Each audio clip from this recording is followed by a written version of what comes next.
Well, welcome aboard. It's episode 39 of the J.R. Heft Show, and what a treat this show was. I interviewed retired Army Colonel and former 8-term state delegate Scott Lingamfelter from his home along the Potomac River. In this podcast, he discusses his new book, specifically the importance of artillery in the Gulf War, and we also have a conversation about our current political climate and his future in politics.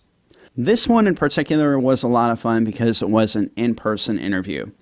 This is where you have the opportunity to sense one another, interact more, and read body language. And I think, obviously, the in-person interviews, I think they turn out better. The phone interviews are fantastic. They're really good to get content, but it's always a treat to do one in person. This one served as a treat for two purposes. Number one, it took me to a part of Virginia I don't normally head up to or have an opportunity to go to a lot. And so seeing the Potomac River, seeing Scott's home, being in his kitchen, talking to him about his book and his future was really absolutely terrific.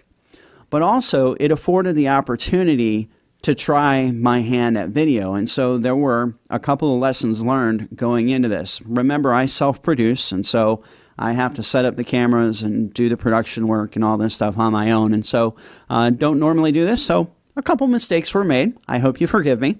But everything turned out fantastic, particularly with Scott and his audio. It's clear, it's audible, it's perfect throughout. So you will enjoy that. And most importantly, the content was superb. So without further ado, let's get underway with former delegate Scott Lingamfelter.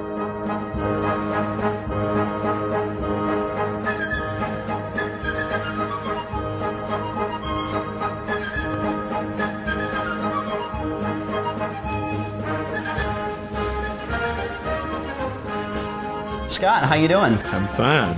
It's great to be here. This is kind of a first for the podcast to be sitting in a kitchen. Now, I did one at home, which was great with two city council candidates, but it's awesome to be in your home today and talking about a lot of good things. Thanks for being on the show. I'm very happy to be with you.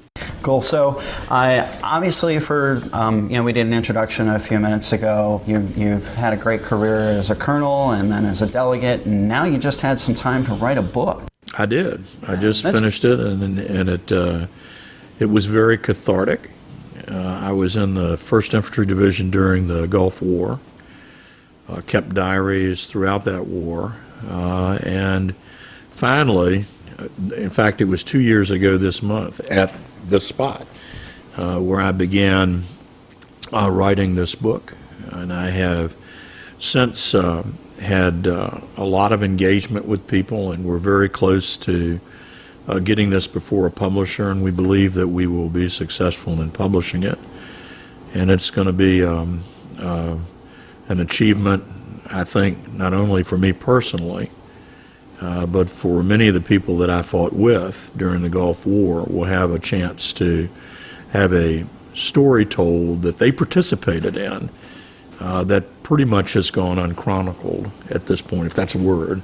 It has not been chronicled sufficiently, which is essentially the artillery contribution to Desert Storm and how that was decisive in taking down Iraqi forces on the ground before we ever actually made a breach in their lines and moved across into Iraq. It was very, very much an important piece of the war that has gone unwritten, largely overtaken by the view that it was a 100 hours war, lots of deep strike by the Air Force, tanks flying across the desert, game over.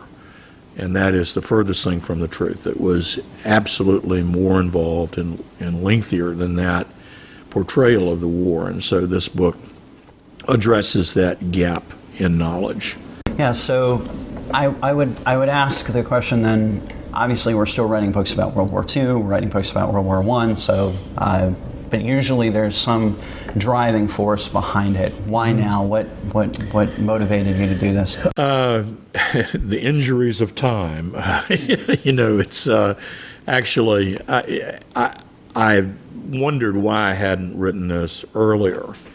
And I think to a certain extent it's sort of like making wine. There is a point in time when the fermentation is right. And I finally last year decided, having read a fair amount about Desert Storm, that it was time to write this story. Frankly, I was stunned, Jim, that no one had addressed this. And I contacted a couple of the guys that I fought with, my old boss, Mike Dotson, who's the finest officer I ever served with in my 28 years in the Army, and my good friend Ed Cardenas, who was the DeVarty operations officer. I had been the DeVarty operations officer. He replaced me in that role, and then I became the second in command, the executive officer under Dodson. So I contacted both of them, told them that I intended to write this book. They were very enthusiastic about it. They agreed with me that this story had really not been told. And so I just decided 2 years ago, this very month, that enough time had passed, enough water had gone under the bridge, and it was time to tell this story. And I'm really glad that I'm completed with the manuscript, but now the hard part comes, which is getting it published. Yeah, well, you told me behind the scenes about that process and how that's going to work, and we'll keep our fingers crossed that it is going to happen. But it looks, based upon what you said, that the trajectory is that we're going to see it. But there's also a lot of, regardless, there's ways to self-publish. You've done a lot of the work. This story is going to get out there one way or the other. Talk about the importance of artillery just in general. Why was that significant? We're always talking, even with the latest iteration of Operation Iraqi Freedom, it was all about, be fast, be mobile, be done. Why is artillery a necessary component in that ground component? Well, it's, of course, one of the three great combat arms of the Army: the infantry, the armor, and the artillery. But it is a branch that has been utterly decisive in previous conflicts. The ability to mass fires accurately on the enemy has been an American strength since the Napoleonic Wars. We've been very good at it. In fact, it dates back to Battery D of the 5th Artillery that was commanded by none other than a fellow named Alexander Hamilton. So we have a great tradition in the Army with artillery, but more importantly, tactically, it's decisive. Indirect fires, the ability to mass accurately artillery, and now with precision fires as well, on the enemy, is absolutely necessary to set the conditions for successful ground operations in war. And that's precisely what we did during Operation Desert Storm. We had 9 days of raids on the Iraqi 26th Infantry Division, and we reduced them to a smoldering heap, which made the breach operation very attainable and saved a lot of American lives. In fact, we lost no lives going through that breach because we had utterly devastated that division through indirect fires, which was both cannon fire and rocket fire, and Air Force supported close air support, including a couple of B-52 bomb drops. So we set the conditions for success, and that's essentially what the artillery does. It's interesting you bring up what's happened in the wake of Desert Storm with all the counterinsurgency that we've been participating in recent years, both in Afghanistan and Iraq. And then for a brief period, which is an amazement to me, the Army actually moved away from the traditional division artillery and went to a more regimental concept. But in those intervening years, they came to their senses and realized, holy smokes, the division artillery is very, very vital to coordinate the combat power of the field artillery in combat. And so they brought it back. And in fact, now the top priority for the Army in its modernization program is long-range precision fire. So it's all come full circle, even during this counterinsurgency period where the role, in many cases, some artillery battalions were used as ground security units. They weren't even used as artillery units. So our skills to mass fire, our skills to fight the artillery as it is most effectively used in combat, atrophied in the early 2000s up until recently, when the Army has now recommitted to the Division of Artillery as that synchronizing agent, and I hope they will continue to build on that, by the way, for indirect fires in combat. So artillery was vital in Desert Storm, but it was vital prior to that. I mean, the one thing, if you go back and read the histories, the Germans were absolutely petrified with the ability of the United States artillery to locate them and to mass fires and obliterate them in World War II. Right. I mean, the proof is in the pudding. And even in Vietnam, artillery was decisive in pounding the Vietnamese. The Viet Cong, that is to say, North Vietnam. They definitely feared the field artillery. And in Desert Storm, it absolutely was decisive. Even the Russians used artillery with tremendous effect against the Wehrmacht in World War II in pushing them out of Russia. So mass fires, artillery fires, are absolutely decisive in combat, and they cannot be replaced. And if there's one deficiency in the counterinsurgency era, if you will, of the Army, it has been allowing these artillery skills to atrophy, and now it's time to renew them. And I hope that the Secretary of the Army and the Secretary of Defense will devote themselves to ensuring that we continue to fight combined arms, and that we understand what it means to synchronize combat power, ground, air, artillery, everything. Well, that's what we see with the U.S. military, beginning, post-revolution. We have these periods where we have the skill sets, we're ready, we're prepared, and then because of the peace dividend, if you will, regardless of phase, I'm talking everything from 19th century to current politics, we allow some of these skill sets that we know that we're going to need probably eventually down the road to completely atrophy. And one would think, artillery, because it is traditional, conventional warfare, army versus army sort of thing, that folks have a tendency to let those skills go. So this book clearly has importance in today's modern discussion. Talk, though, about those peaks and valleys. Now, where was the Army in the 1980s as we, post-Vietnam, as we were building up towards the war? That's a fascinating question. It's probably another book that needs to be written. When I was at the Army War College in 1996 and 1997, I did my research, actually, on the role of Army Chiefs of Staff in dealing with Congress and the presidency. And I contrasted Sherman and MacArthur and Marshall, which were, three rather interesting people who were leading the Army after war, and what their performance was. And each of them had a different style. Marshall's, who's a VMI graduate class of 1901, George Catlett Marshall, was without question the most remarkable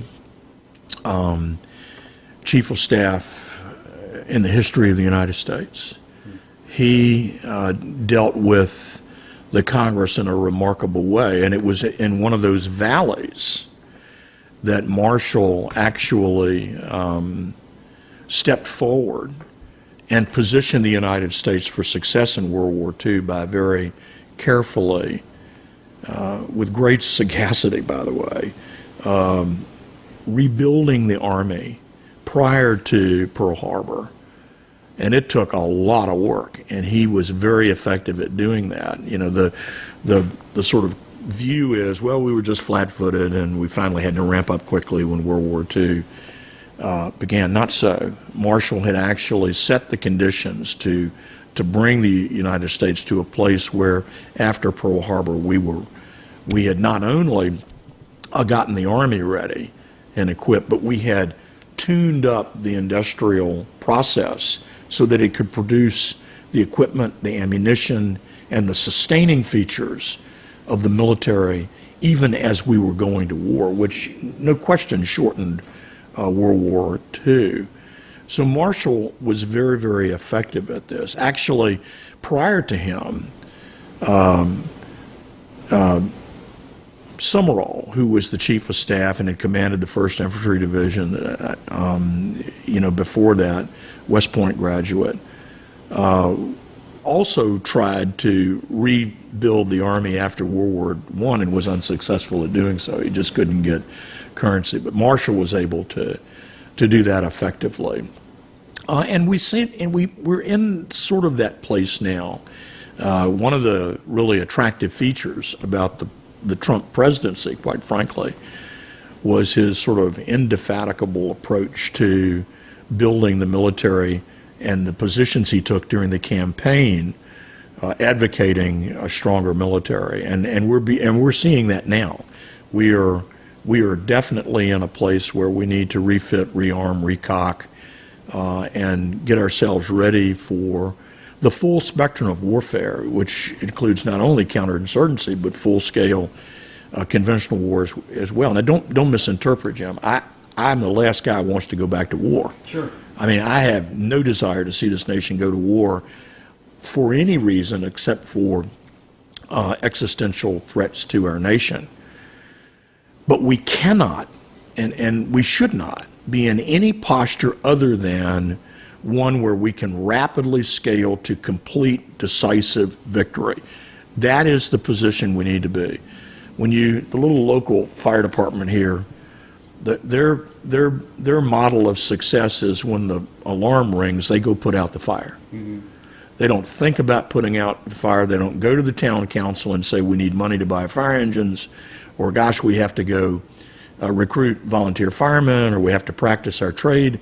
They go put out the fire. Right. And that presumes a capability that exists. And so that has to be the same with our Navy, with our Marine Corps, with our Air Force, with our Army. We don't have the option of saying, tell you what, boss, we'll be ready to fight this war in a year. That's not an option. Right. And so I think that one of the challenges that we have in the United States over our history has been these peaks and valleys. We peak for war, and then we get into a valley, we buy the peace dividend, and then we have to fight like the dickens to get ready to go. We have the opportunity now under this presidency to create a more rational glide path toward readiness. And if we do that, then we will have used our resources and time wisely. Otherwise, it will, again, fall to some future chief of staff of the Army or the Joint Chiefs to re-ramp, not a word, the military to a capability that it's able to achieve success with. Well, it's nice to see a little bit of these activities within the Trump administration. He's been criticized most recently regarding Russia and the relationship there, but if you actually look and see what's happening with NATO, we're still conducting joint exercises in the North Atlantic. We're still conducting exercises in the Eastern Baltic states. We're still providing missile defense to the Eastern Baltic states. And now, with the decisive action that he had at the NATO summit, we now have increased spending among member states of NATO. So for all this talk like, oh, Trump is all cozy with Russia and our NATO alliance is fragile, proof being in the pudding, it looks like, at least in terms of military capability, our partnership couldn't be stronger. Well, and I think that's the ultimate measure of fragility, is whether or not you're prepared to fight. I think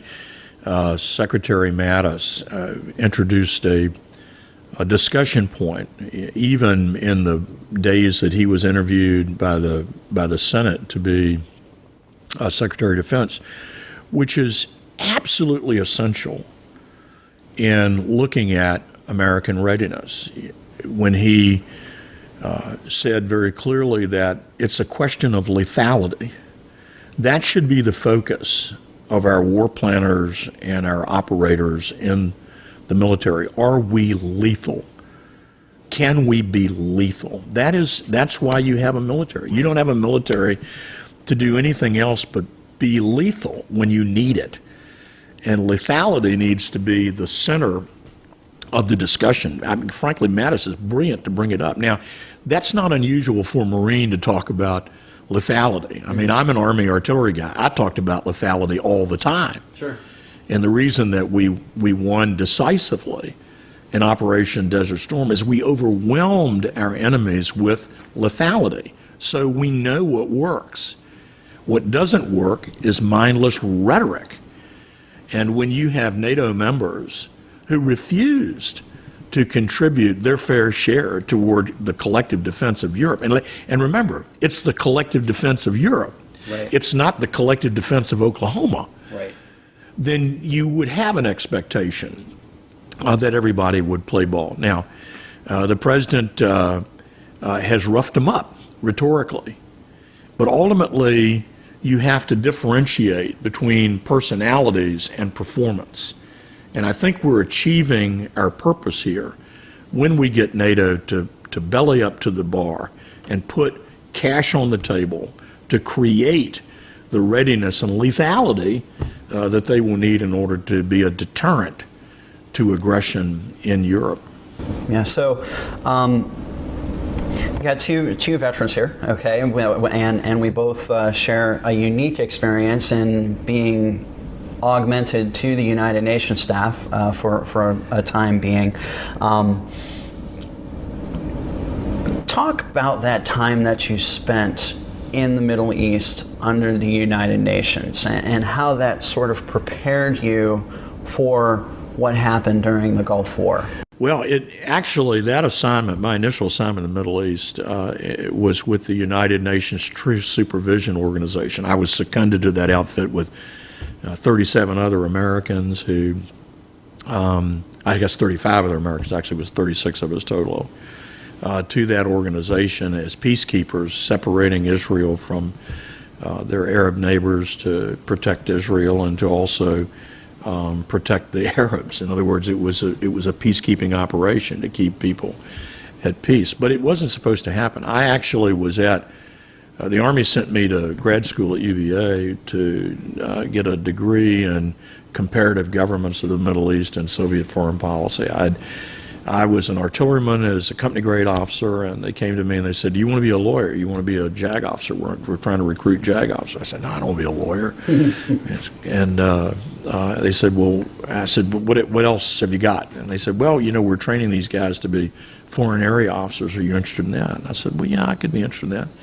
What needs do you have?" And they said, "Well, primarily at the time, this was in the late 1970s, Middle East and Soviet policy was where they were really recruiting their foreign area officers." So I went to UVA on the condition that once I finished my degree there, I would actually go do a utilization tour in a place called Tehran, because I was an Iranian Fayyo. I had learned a little bit of Farsi, and so in the middle of my graduate studies, Iran changed management. Yeah. The Shah fell, and the mullahs took over, and with that, my orders were quietly withdrawn, and I did not go to Tehran. And looking back on it, that's probably a pretty fortunate thing for me.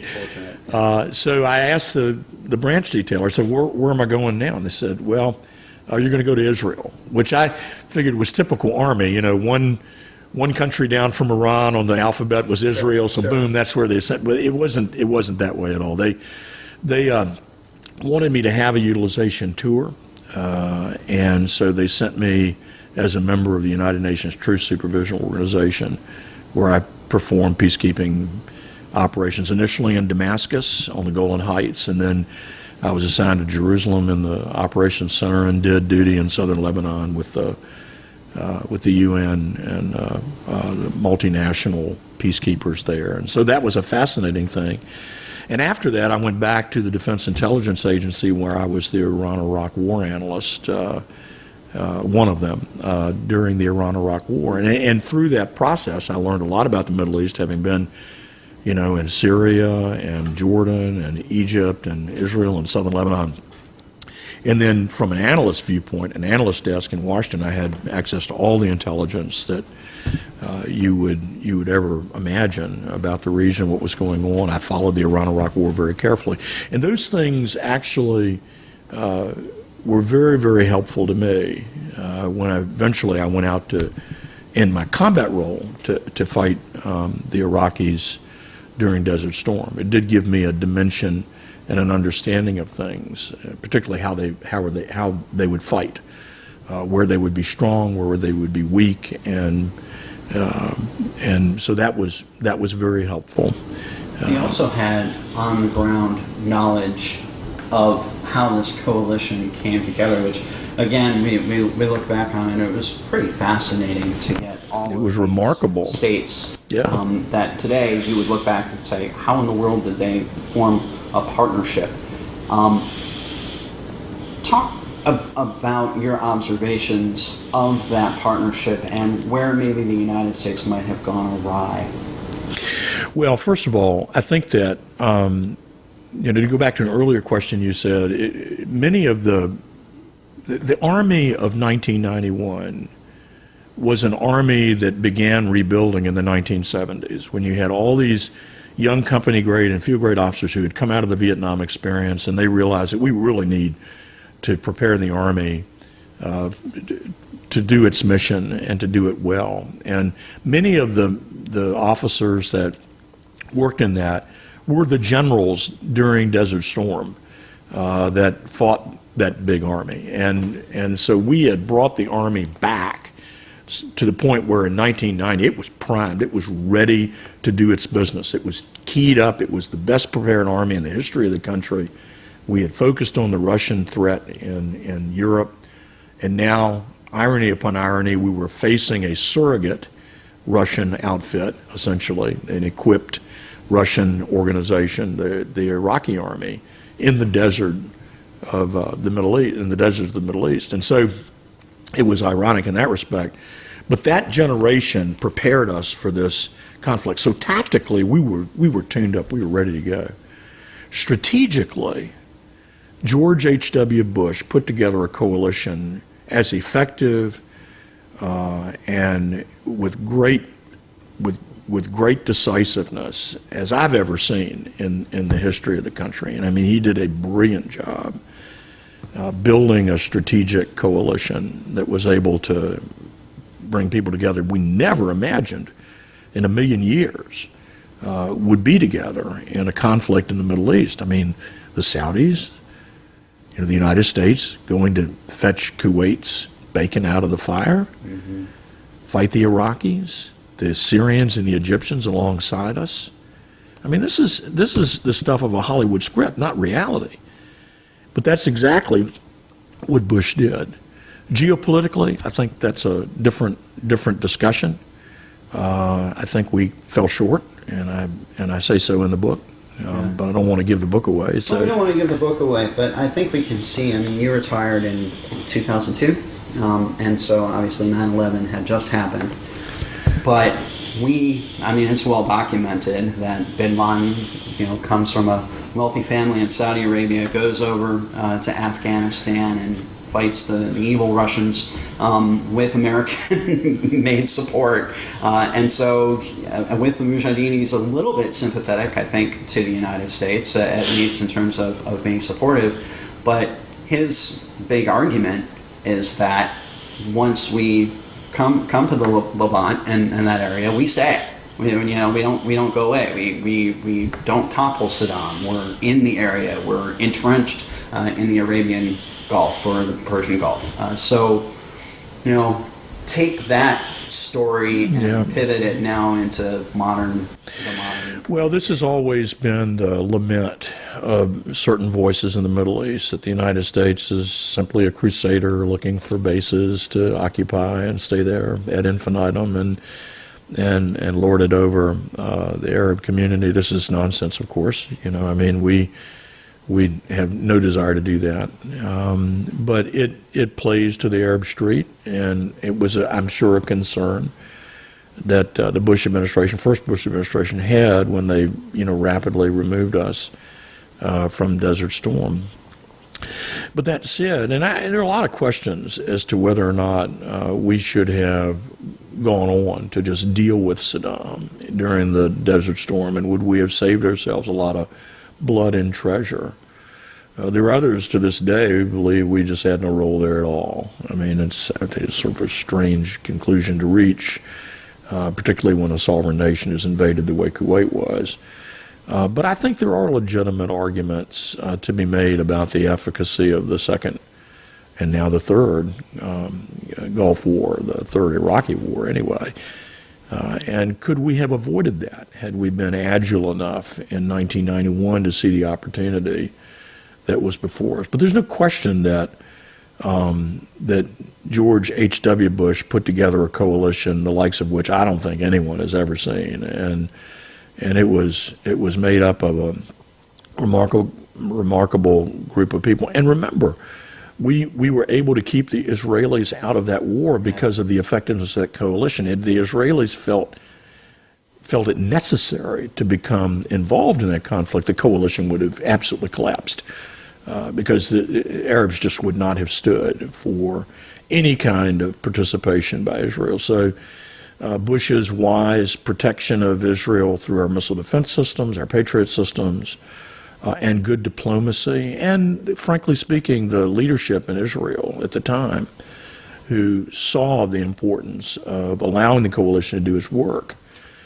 All those things, just fascinating period of history. Fascinating. This is a conversation that's different altogether in the sense that Israel has just found throughout this entire period, even past 9/11 and through OIF and OEF, Israel has remained relatively on the back burner, relatively neutral, defending its own interests, of course, but not actively involving itself in any of these coalitions. So I find that pretty interesting, and I'd love to get your thoughts on it, but we'll stay on topic. I do have one question about the Navy, though.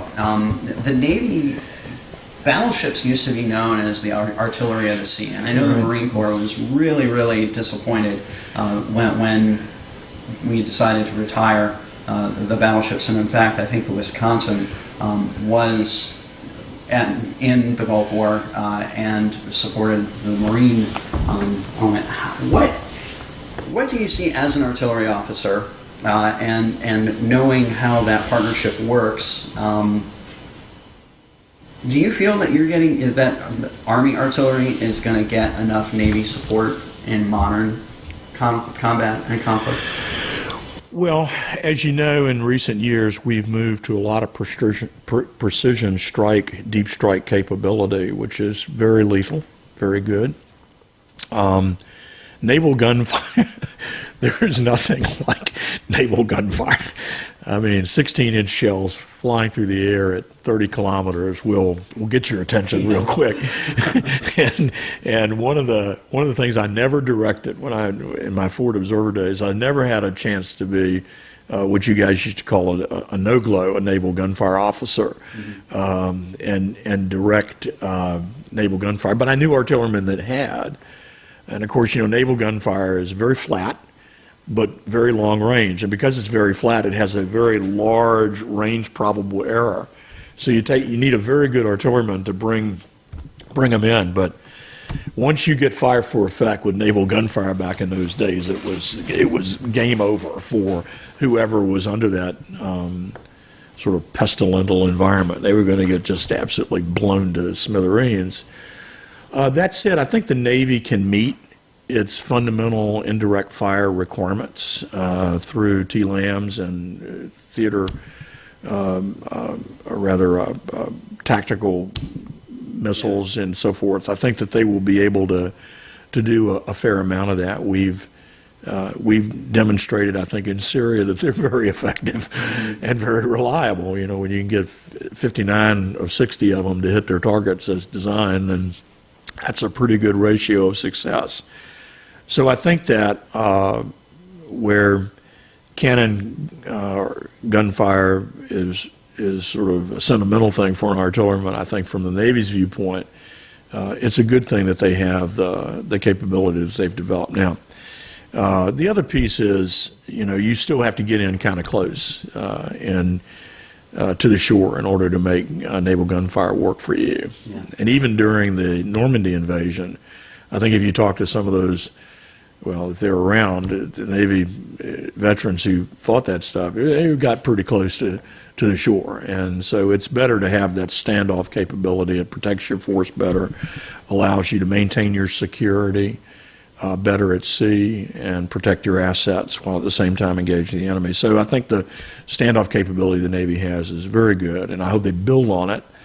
There'll always be a role for direct fire, whether it's the 5-inch guns or whatever. But the truth of the matter is, I think that the future of the Navy in indirect fire with this precision strike is probably the right answer. Okay, so let's switch gears.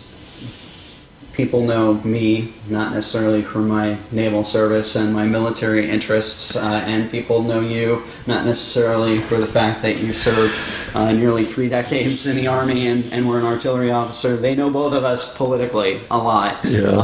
And so had a little setback in 2017. Are you considering another run? I'm looking at some options. I won't be running for the House of Delegates. I've made that very clear. After 16 years in the House of Delegates, I feel like I did about all that I could practically do. There's some very capable people there. There are other people lined up to run in that race, I think, and I fully expect that the 31st District will return to the Republican column. They've had a year now of one of these Democrat socialists who is way far left and fairly unengaged, frankly speaking, in constituent support in the community. I'm optimistic that I could win that seat in a slightly different environment. We were in a very, very tough environment a year ago, and I think this November will presage whether or not we will have a better result in 2019 in the House of Delegates. And from my reading of where politics are right now, the blue wave may be rapidly becoming a blue undertow, only because the Democrats are showing their hand. They're showing just how radical they are. And for a lot of Republicans who won't support them anyway, and independents, they're sort of saying, gee whiz, is this really who we want in charge?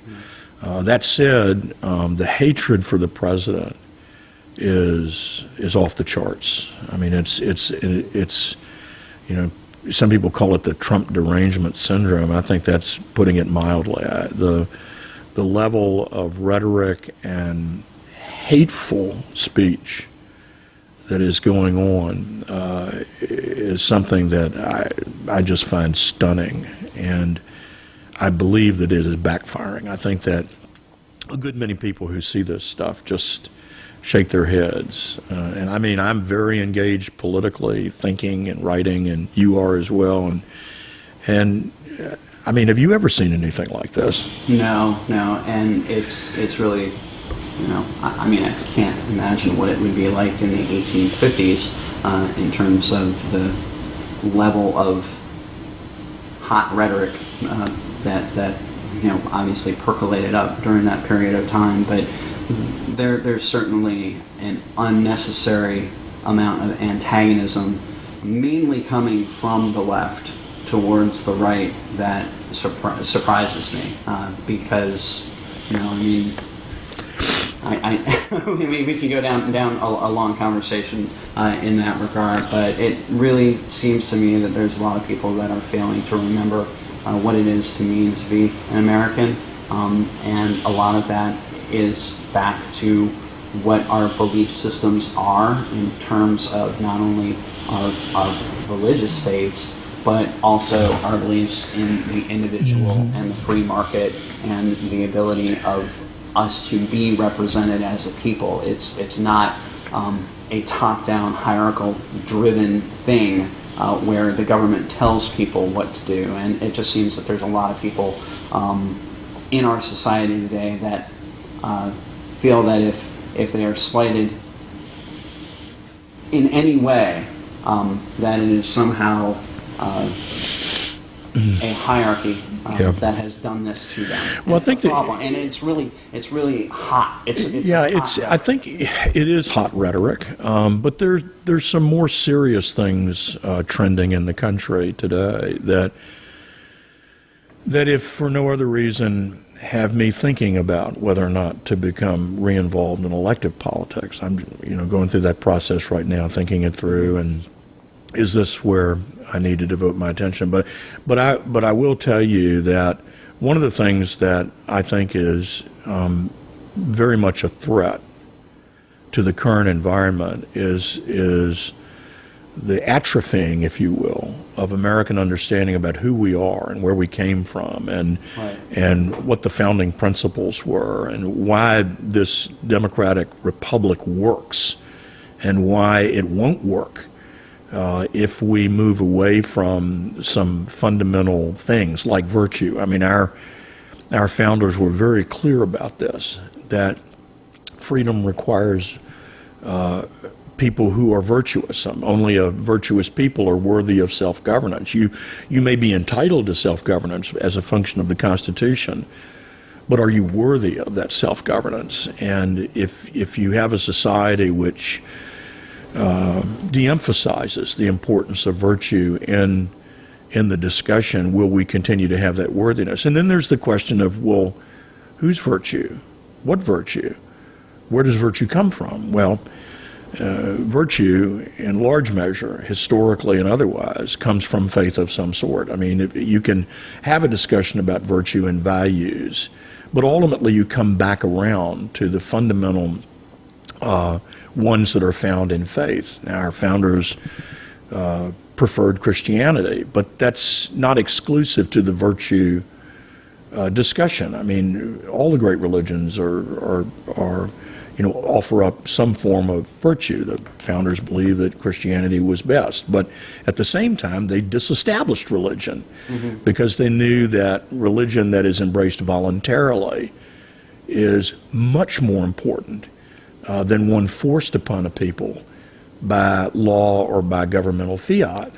So it's very important. The First Amendment is absolutely decisive in disestablishing religion so that religion ultimately winds up flourishing because it's a matter of free choice. And what flourishes? Virtue. So we derive a certain amount of virtue from the free expression of faith that actually does what? Strengthens freedom. So freedom requires virtue. Virtue comes from faith of some sort. Faith in the American context, exercised freely and without coercion, reinforces freedom. So it's kind of like a recycling triangle. It works. And this is, of course, consistent with what the founders said. They won revolution. Okay, so what? So did the Chinese and the Russians and the French. But all those revolutions failed, Jim. And they failed because no one ordered revolution. Well, we ordered it too. The Americans, the second great thing we did was we ordered our revolution through our Constitution. But the most important aspect, having won revolution, having ordered revolution, is sustaining revolution. And that's the sort of freedom, virtue, faith piece. The founders were less articulate about that. They basically said, well, it's a frequent recurrence to founding principles. That's what we should do. Well, the average American is clueless about what the founders had to say with respect to sustaining revolution, not just freedom, but sustaining the fruits of our revolution. How do we do that over time? And we have come to a point in our society where the major spokesmen for politics are pushing that virtue piece out of that triangle. They're pushing it away. Right. They don't want any influence of faith in the polity at all. And then they wonder why you see the things that go on in this country, the despicable acts of violence that take place against men and women and children. the abrogation, essentially, of our laws. I mean, our laws, for instance, in immigration are in complete salutary neglect. That's why we have a problem in this country today. And all of this has has a relationship to what Edward Gibbons said. I think it was Gibbons who wrote. Yes, Gibbons wrote the Decline and Fall of the Roman Empire. In fact, he finished his first volume in the year of our Revolution. And in that first volume, he concludes. He asks the question, "Why did Rome fall?" And the answer was pretty simple: the injuries of time. That's why Rome fell. The United States is going through that very process now. The injuries of time are working. It's working its will on our sustainment proposition. Lincoln, the founder of the party that I call my party, the Republican Party, even said it was the silent artilleries of time that would be battering the walls of freedom. And we're seeing that today. And so as I look at this, I've been out of office now for a year, and I had a lot of time to reflect, finish this book, which I'm very happy to do. I spent a lot of time here at the river enjoying life. Why would I even bother with thinking about getting back into politics? And the reason is these things. We need leaders who are willing to stand up and articulate, not just deal with the plethora of policy things that we can do. I mean, virtually anybody can do that if your principles are right. You can fix the policy piece.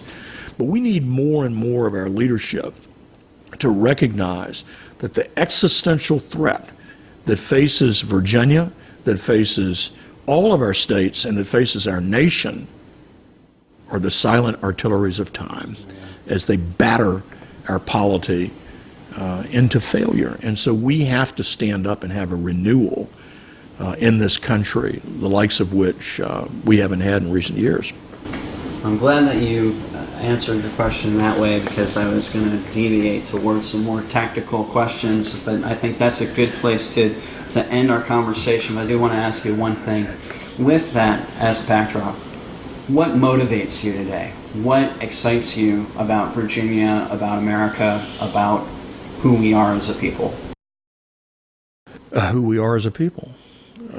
I think that's the motivating factor. I think if you look across this country, despite all the trouble that we see, there are great American heroes. There are people who get up every day, work hard, play by the rules, go out. They're committed to their families. They're committed to raising their children in the right environment. They're committed to strong communities, safe communities. They understand that the strength of a republic requires civic engagement, volunteerism. It also requires a commitment to the virtues that make us strong. They also are committed to the free enterprise system. They know that socialism is a failed proposition. It has failed, and yet, you have people running around today crying that it's the way of the future. You've got commentators now. I'm a proud socialist. They have no idea what they're talking about. They have no idea about the violence and the death and destruction that communism and socialism have brought to this world, and how free enterprise has created more opportunity, more freedom, greater economies, and better lives. In fact, one of the things that keeps me engaged politically, or at least thinking about being engaged politically, whether that's at the state level or at the federal level, I haven't completely sorted that out, is the need to revitalize our commitment to these things, the republic, the free enterprise system. But underlying all of that, for me, as a conservative, and a lot of people say, well, what kind of conservative are you? Well, I'm a constitutional conservative, or I'm a free market conservative. I'm a conservative. Right. That's what I am. And if you are a true conservative, you love the Constitution, you understand the value of free markets, and And I hope that one of the things we do in in the coming years is sort of move away from all these bumper sticker discussions about what flavor of conservatism I am. Right. Either you're conservative or you're not a conservative. And so you need to go back and read Hayek. You need to go back and read Milton Friedman. Go back and read William F. Buckley. Go back and read if you don't know what a conservative is, and you'll find out. Go to Burke. But one thing is for sure. One thing is absolutely for sure. Conservatism will help your life. Yep. And that's where I want to spend, if I get back into politics again, is certainly where I want to spend my effort, is advancing conservative policies, because I know that helps the state, it helps the nation, and it helps lives at an individual level. Awesome. Scott, thank you so much for inviting me into your home and Yep. having this conversation with me today. You bet. That's going to do it for another episode of the J.R. Hess Show. Thanks again to Scott Lingamfelter for this opportunity. Once his book is published, rest assured that I will share the link with you as to where you can get a copy. Also, be sure to catch this episode and all the others at jrhef.com. You can also subscribe to this podcast using your favorite podcatcher. These are things like Apple Podcasts, TuneIn Radio app, Google Podcasts, or Stitcher. Also, please rate and review the program where you can. That really helps out a lot. Also, follow me on Facebook, Instagram, and Twitter at jrheft, and shoot me an email with your thoughts on this program and any other ideas you have about future programs or events you'd like me to promote to jrheft@jrheft.com. Thank you again for listening and supporting the podcast. Until next time, this is J.R. Heft, and it's Liberty Call.